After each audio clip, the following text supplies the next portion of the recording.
Ողջույն, ինչպես երեք խոստացել է, այսօր անդրադառնալու է մի քիչ ավելի հանգամանալի երեք իշխանական քարոզչամեքենայի հատուկ պատվերով ազգային անվտանգության ծառայության իբր գաղտնազերծմանը, թե գաղտնազերծվել է ամենահայոց կաթողիկոս Գարեգին II-ի եղբայր Եզրատ Սրբազանի 86 թվականին այն ժամանակվա պետական անվտանգության կոմիտեի ԿԳԲ-ի կողմից հավաքագրվելու փաստին եւ իբր ներկայացվել էր այսպիսի տեղեկանք, որը վկայում է, այսպես ասեմ,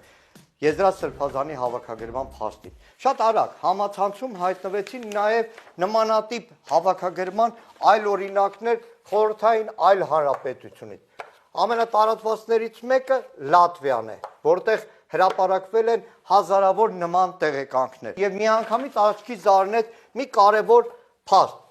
Լատվիան, որ ավելի ազգայնական էր, բոլոր տեղեկանքները ռուսերեն էին։ Շատերը միանգամից ասացին, լավ, այդ ժամանակ խորհրդային միությունում, բոլոր ուժային կառույցներում, հատկապես նույնիսկ զինվորական գրքույկներում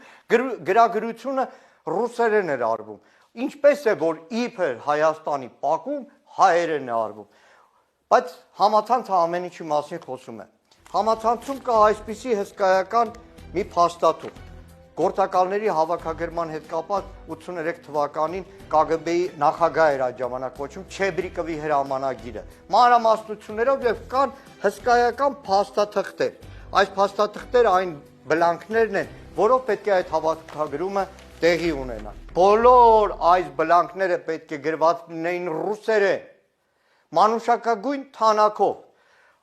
շատ պարզ ձեռագրով եւ անուն ազգանուն հայրանունները մեծատառով։ Ու հատկանշական էր, որ այդ հրամանագրում կա մի հավելված, որով կազմվել են հավաքագրման բոլոր այս թերթիկները։ Գրեթե ամբողջությամբ նույնն է։ Եվ թերևս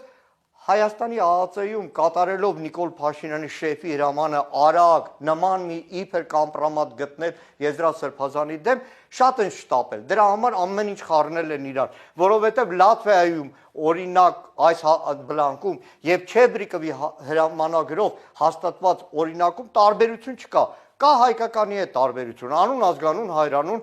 ծննդյան թիվ, Կեղծիքում գրված է միայն տարեթիվը, այնինչ Չեբրիկովի հրամանագրով հաստատվել է ծննդյան թիվ, օր, ամիս։ Բնակության վայր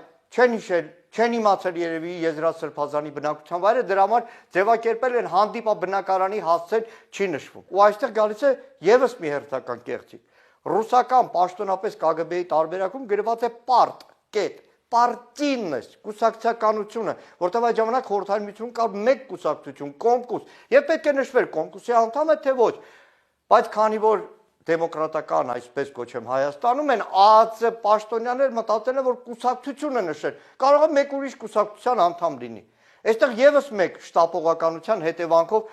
խայտարակություն։ Գրված է ազգությունը, բնականաբար բոլորը ենթադրում եք, ազգությունից հետո գրվում է քաղաքացիություն, ինչպես հրամանագրում է եղել 83 թվին, բայց քանի որ շտապել են գրել են ազգությունը,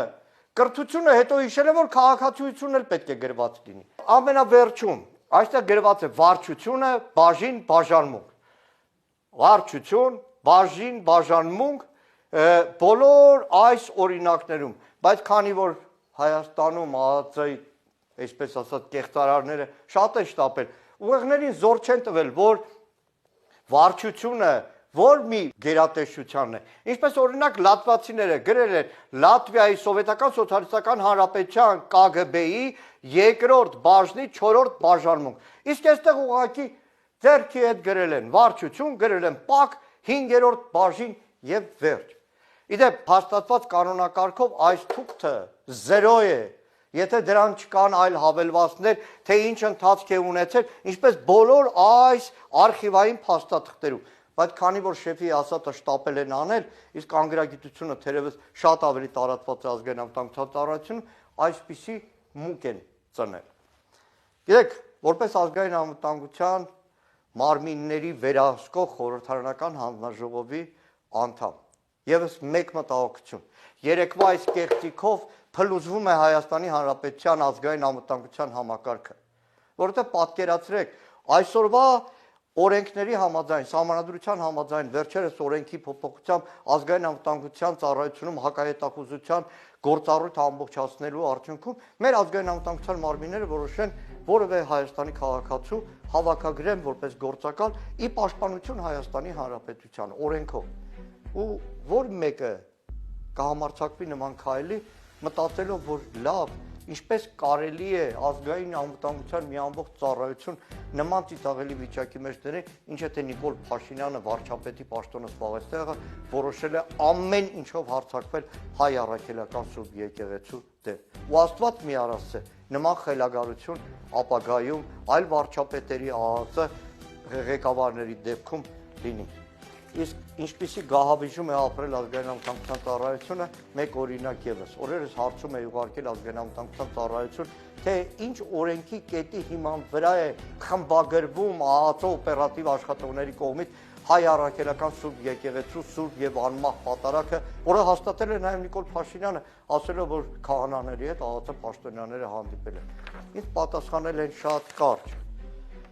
ապահովելով անձի հասարակության եւ պետության անվտանգությունը։ Պատկերացնում եք,